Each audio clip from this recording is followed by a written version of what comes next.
So you're ready to start using Explora for your search. What you do is click into the search bar at the top, and as you start to type your term, you're going to see an auto-populate list start to pop up. These are terms that other users have searched for that use the same letters that you've been typing so far. As you type more, you'll get more specific and different sorts of options to choose from. You don't have to choose any of these, and remember, these are from users, so they may not be the best search terms, but they might give you some ideas. Let's stick with something simple for now, and just go with straight up air pollution. When we've got our term in, we can then go down to the search button, click it, and it's going to return whatever results Explora can find that contain the words air pollution.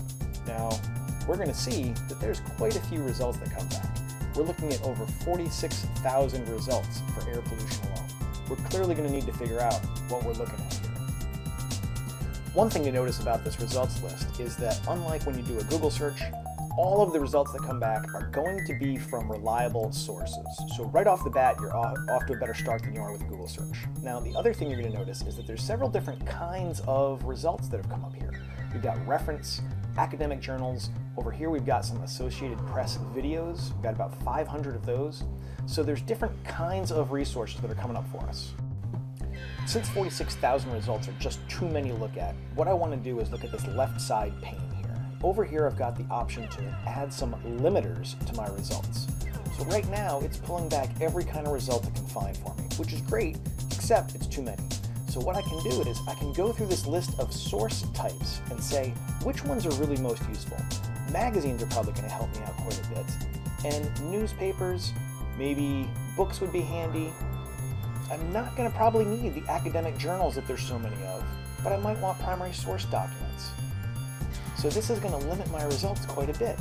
If I take encyclopedias for nice overviews, now I've gone down about half in the number of results that I've got to look at, and that's going to help me focus on what's really important in my lists. And I can always go back and change my choices if I decide that there's something I want to check or there's something I don't want to do. Being able to narrow my options by source type is really great, but I need some other options as well, and I've got them.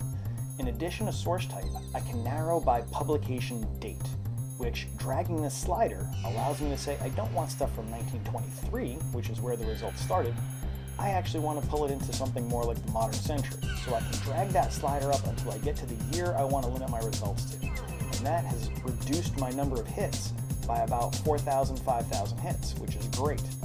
Now, that's going to help me look at stuff that's more relevant, more recent. In addition to being able to close down the publication date and the source types, I also have this option called the Lexile range. Now that sounds fancy and scary, but really what it is the readability level of the piece. So a higher Lexile range means it's harder to read, lower Lexile range means it's easier to read. So I can choose, do I really want to try and slog through the hardest level of reading possible in this material? I may want to pick something out of the middle or toward the end that's going to make it a little bit easier for me to read through the material and understand it. So now I've been able to go in and limit my results.